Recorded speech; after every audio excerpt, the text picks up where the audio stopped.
అవసరం ఉంది. ఎందుకంటే ఒక రేవంత్ రెడ్డి గారి విషయంలోనే ఈ అన్ని పార్టీలు కూడా సానుకూలంగా ఉండడం ఒక ముఖ్యమంత్రి అభ్యర్థి పట్ల అంటే అంత ఈజీ కాదు.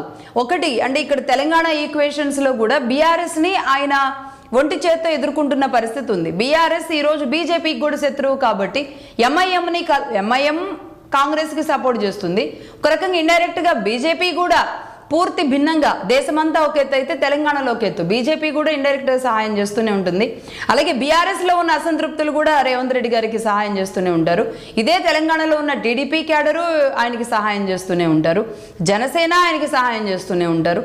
ఇట్లా తెలంగాణలో అన్ని పార్టీలని నుంచి కూడా ఒక వ్యతిరేకత లేకుండా ఆయన సింగిల్ మ్యాన్ ఎనిమీ ఎజెండాగా రేవంత్ రెడ్డి గారు వెళుతూ ఉన్న పరిస్థితి మాత్రం రాజకీయాల్లో ఒక గ్రౌండ్ నుంచి వచ్చిన వ్యక్తిగా తన ఒక క్లారిటీతో తన శత్రువుని ఎవరో నిర్దేశించుకుని తాను చేస్తున్న యుద్ధంలో మొత్తానికైతే కాంగ్రెస్ పార్టీ తరపునే తానున్న అన్ని పార్టీల అండదండలు తల ఒక చెయ్యి వేస్తూ రేవంత్ రెడ్డి గారు ముందుకెళ్తున్న పరిస్థితి అయితే స్పష్టంగా కనబడుతుంది. గెలిచినప్పుడు కూడా అక్కడ చూసాం అసలు కాంగ్రెస్ జెండాలతో పాటు టీడీపీ జెండాలు ఉండడం అనేది అంటే తెలియకుండానే ఆయన పార్టీ పరంగా కాకుండా పర్సన్ టు పర్సన్ అటాచ్మెంట్గా లేదంటే అట్లా వ్యక్తిత్వం పర్సనల్ రిలేషన్గా ఆయన ముందుకెళ్తున్న విధానం మాత్రం దేశంలో ఏ రాష్ట్రంలో ఏ ముఖ్యమంత్రికి లేనంత సపోర్ట్ మాత్రం రేవంత్ రెడ్డి గారికి రావడం ఒక కొత్త విధానం. గ్రౌండ్ నుంచి వచ్చిన వ్యక్తిగా అన్ని పార్టీల్లో అంటే ఒక 2 పార్టీల్లో ఆయన పనిచేసిన అనుభవంతో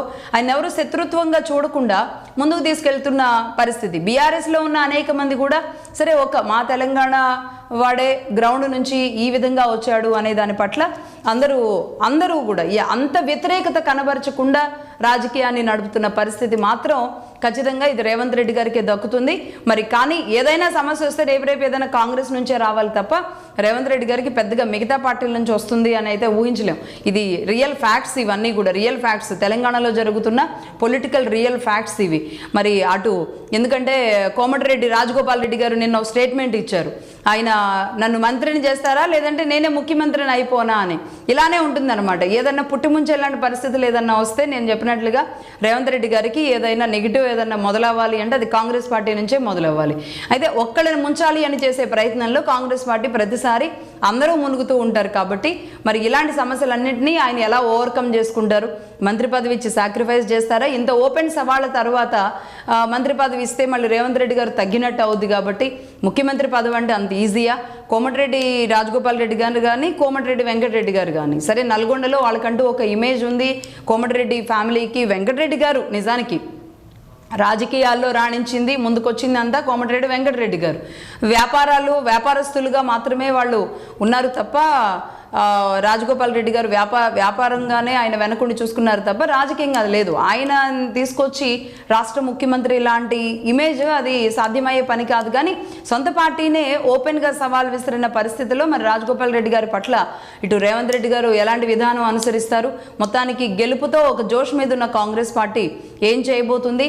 వాట్ నెక్స్ట్? మరి బీఆర్ఎస్ పరిస్థితి కూడా కేటీఆర్ గారు అసలు ఏమీ ఉండదు అనుకున్న చోట 700 పైచిలకు స్థానాలు గెలుచుకోవడం అంటే అసలు నిజానికి అధికార పార్టీకి 80 to 90% ఎడ్జ్తో క్లీన్ స్వీప్ చేయాల్సిన సిచ్యువేషన్ ఉంటుంది.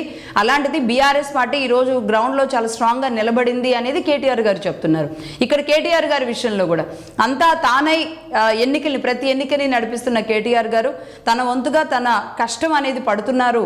కానీ ద సేమ్ టైం ఎందుకో జనరల్ ఎన్నికలకి ముందు తెలంగాణ ఎన్నికలకి ముందు బీఆర్ఎస్ పార్టీ మీద పర్టికులర్గా కేసీఆర్ అండ్ కేటీఆర్ మీద పడిన ఒక ముద్ర ఏదైతే ఒక అహంభావం యాటిట్యూడ్ అన్న ముద్ర ఉందో ఈ ముద్ర కారణంగా చాలా రకాలుగా దూరం అవుతున్న పరిస్థితి ఉంది.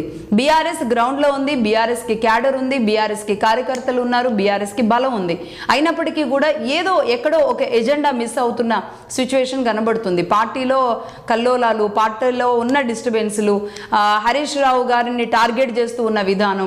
ఇందుకే హరీష్ రావు గారు ప్రతిసారి తన క్రెడిబిలిటీని తన ఇంటిగ్రిటీని పార్టీలోనే చూయించుకోవడం, కేసీఆర్ గారి దగ్గర తాను ఎంత తల వంచుకొని నేను నిలబడగలను అని తనకు తానే పదే పదే చూయించుకుంటూ వెళుతున్నప్పటికీ కూడా అనేక రకాలుగా కవిత రూపంలో కూడా పార్టీకి ఒక వ్యతిరేకత వస్తూ ఉండడం కూడా రకంగా పార్టీకి మైనస్లో పడేసింది. అంటే కుటుంబాన్నే సరిచేసుకోలేని వాళ్ళు, కుటుంబాన్నే ఒక గాడిని పెట్టుకోలేని వాళ్ళు రాష్ట్రాన్ని ఏం పెడతారు అనేలాంటి ముద్ర పడుతుంది.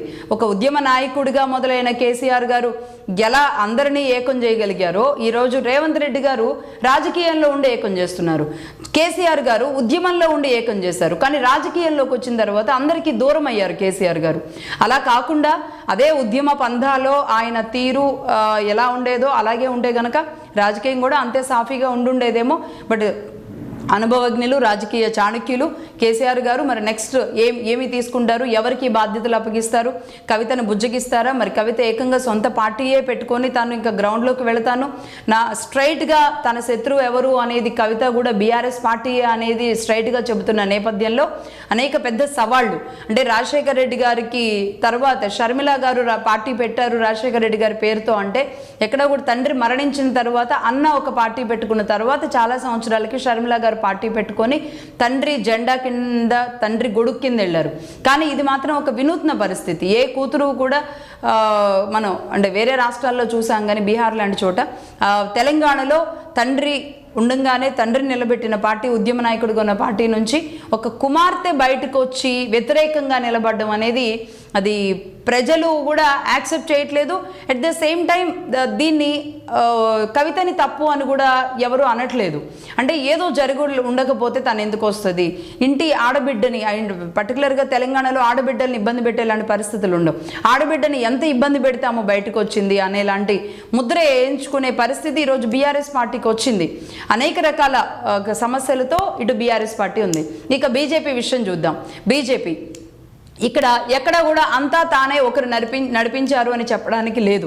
బట్ బండి సంజయ్ గారి విషయంలో ఒక కేంద్ర మంత్రిగా ఆయన చేశారు, ఎమ్మెల్యేగా ఓటమి పాలయ్యారు, మళ్ళీ ఎంపీగా గెలిచారు, కేంద్ర సహాయ మంత్రిగా పనిచేస్తున్నారు. అయినప్పటికీ కూడా ఒక మేనిఫెస్టోని బీజేపీ తయారు చేసుకొని గ్రౌండ్కి వెళ్ళిన విధానం ఏదైతే ఉందో, అంటే బీజేపీ ప్రతిసారి ఏ ఒక్క వ్యక్తి మీదో నిలబడదు, ఒక సమూహంగా పనిచేస్తుంది అనేది ఏదైతే ఉందో ఆ స్ట్రాటజీని పర్ఫెక్ట్గా నిలబెట్టారు. గతంలో బండి సంజయ్ గారు మాత్రమే బీజేపీని నడిపించగలరు, బండి సంజయ్ గారు ఉన్నప్పుడు మాత్రమే ఆ వేవ్ కనబడింది అన్న పరిస్థితి నుంచి ఈరోజు పెద్ద మాస్ లీడర్ కానప్పటికీ కూడా రామచంద్రరావు గారు తీసుకున్న చర్యలు, లేదంటే అభ్యర్థుల ప్రకటనలో వీళ్ళంతా చూపించిన చొరవ, అందరినీ కలుపుకొని రామచంద్రరావు గారు, ఎందుకంటే అటు కిషన్ రెడ్డి గారికి సంబంధించిన వాళ్ళు, ఇటు బండి సంజయ్, అటు అరవింద్ గారు, డీకే అరుణ గారు, ఇలా సీనియర్ నాయకుల సమూహంగా ఉన్న బీజేపీలో ఎవరిని ఒప్పించక తానొప్పక అన్నట్టుగా రామచంద్రరావు గారు చాలా సైలెంట్గా సౌమ్యంగా తాను నడిపించిన విధానం ఏదైతే ఉందో బీజేపీ పార్టీకి ఒక రకంగా కలిసి వచ్చింది. లేకపోతే ఏకంగా ఈరోజు 3 కార్పొరేషన్లు దక్కించుకోవడం బీజేపీ అంటే సామాన్యమైన విషయం కాదు. పర్టికులర్గా నిజామాబాద్, ఆదిలాబాద్, కరీంనగర్లో బండి సంజయ్ గారు ప్రాతినిధ్యం వహించే ప్రాంతాల్లో బీజేపీకి అవుట్రెడ్గా వ్యక్తులు అని కాదు, బీజేపీ కోసమే పనిచేసే వాళ్ళు, బీజేపీ భావజాలంతో ఉండేవాళ్ళు బలంగా ఉంటారు. అలాంటి చోట బీజేపీ ఈరోజు గ్రౌండ్లో ఈ స్థాయిలో నిలబడింది అంటే కనుక ఇంకా మిగతా 2 ప్లేసులు ఏవైతే ఉన్నాయో అవి హంగ్లో ఉన్నాయి కాబట్టి అవి కూడా బీజేపీ ఖాతాలోకి వచ్చేలాంటి చర్యలు ఏమైనా తీసుకుంటారా అనేది అయితే చూడాలి. ఏదేమైనా క్యాడర్ అంతా బీజేపీ చాలా పటిష్టంగానే పనిచేశారు. పర్టికులర్గా ఒక మేనిఫెస్టో ఏర్పాటు చేసుకోవడం అనేది మాత్రం ఈసారి బీజేపీకి కలిసి వచ్చింది. ఒక మున్సిపల్ ఎన్నికల్లో మేనిఫెస్టో పెట్టుకొని కేంద్ర నిధులు అసలు ఎన్నెన్ని వస్తున్నాయి రాష్ట్రాలకి, ఈ నిధులు ఏ విధంగా పక్కదారి పడుతున్నాయి అన్న విషయాన్ని ప్రజల్లోకి తీసుకువెళ్లడంలో బీజేపీ ఒకంత సక్సెస్ అయింది అని చెప్పాలి. ఈ నేపథ్యంలోనే అటు మనం చూస్తున్నాం ఒకసారి క్రౌడ్ ఎలా ఉంది, బండి సంజయ్ గారిని భుజాల మీద ఎత్తుకొని అక్కడ కరీంనగర్లో వాళ్ళు తీసుకెళ్తున్న దృశ్యాలు మనకు చూస్తున్నాం. అలాగే ఈ హంగ్ విషయంలో కానీ, రెబల్స్ విషయంలో కానీ ఇప్పటి నుంచి గేమ్ మొదలవుతుంది. ఇవాళ చైర్మన్ ఎన్నిక ఉంటుంది. చైర్మన్ ఎన్నిక లోపుగా ఇప్పటికే దాదాపుగా నగర శివారు ప్రాంతాల్లోని రిసార్ట్స్ అన్నింటికీ ఆల్రెడీ ఈ రెబల్స్గా గెలిచిన వాళ్ళని, లేదంటే కొంచెం ఎక్స్ అఫీషియో మెంబర్స్ ఓట్ల అవసరమైన ఈ 2 స్థానాలు, ఇలాంటి వాళ్ళందరినీ కూడా బుజ్జగింపులు చేయడానికి పార్టీలు అన్నీ కూడా వాళ్ళ మీద కాన్సన్ట్రేట్ చేశాయి. ఈ నేపథ్యంలో ఇంకొన్ని పార్టీలు అయితే తీసుకొచ్చి రిసార్ట్స్లో, హైదరాబాద్ చుట్టుపక్కల ఉన్న రిసార్ట్స్లో కూడా వాళ్ళందరినీ కూర్చోబెట్టినట్టుగా తెలుస్తుంది. మరి మధ్యాహ్నానికి ఈ ఎన్నిక కూడా, చైర్మన్ల ఎన్నిక కూడా పూర్తయితే పూర్తి క్లారిటీ కూడా వచ్చే అవకాశాలు అయితే ఉంటాయి. సో మొత్తంగా వాట్ నెక్స్ట్ తెలంగాణలో ఎన్నిక, జిహెచ్ఎంసీ ఎన్నికే వాట్ నెక్స్ట్ అనేది చూడాలి. ఈ ఊపుతో అటు కాంగ్రెస్, బీజేపీ ముందుకు దూసుకు వెళ్ళడానికి చాలా బలంగా తెలంగాణలో రాజకీయం కనబడుతున్న పరిస్థితి ఉంది. బట్ ఈ లోపాలు లేదంటే అసలు ఉండాల్సిన స్థానం కాకుండా బీఆర్ఎస్ పార్టీ కాస్త గుస్తా అంటే నిజానికి తాను అనుకున్న దానికంటే బీఆర్ఎస్ పార్టీ చాలా సాధించినప్పటికీ గ్రౌండ్లో పబ్లిక్ అనుకున్న అంచనాలకు మాత్రం బీఆర్ఎస్ పార్టీ అందుకోలేదు. కాబట్టి మరి ఆ విధంగా ఎలా కృషి చేస్తారు, రాబోయే ఎన్నికలు ఎలా ఉంటాయి అనేది చూద్దాం. అలాగే ఈరోజు చైర్మన్ల ఎన్నికలో ఏ పార్టీకి ఎవరెవరు ఎన్నుకుంటారు, ఎవరు చైర్మన్లుగా కార్పొరేషన్ చైర్మన్లుగా ఉండబోతున్నారు అన్న విషయాన్ని కూడా మగధా న్యూస్లో